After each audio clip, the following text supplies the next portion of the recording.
आप देख रहे हैं रुद्रांश दर्पण। कांग्रेस नेता कन्हैया कुमार ने वोटर अधिकार यात्रा पर कहा, वोटर अधिकार यात्रा का आज तीसरा दिन है। ये यात्रा गया से शुरू होकर आगे तक जाएगी। यात्रा सासाराम से शुरू हुई थी और हम सब आगे बढ़ रहे हैं।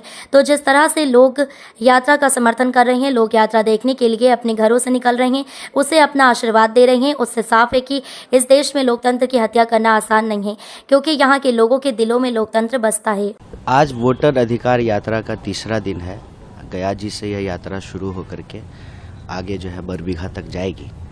यात्रा जब सासाराम से शुरू हुई, रैली से लेकर के विभिन्न जिलों से गुजरते हुए जब हम लोग आगे बढ़ रहे हैं, तो जिस तरीके से जनता अपना जन समर्थन दे रही है, लोग घरों से बाहर निकल करके यात्रा को देख रहे हैं, इसको अपना आशीर्वाद दे रहे हैं, उससे एक बात बिल्कुल साफ है कि इस देश में लोकतंत्र की हत्या करना, लोकतंत्र का गला दबाना आसान नहीं है, क्योंकि यहाँ के लोगों के दिलों में लोकतंत्र बसता है।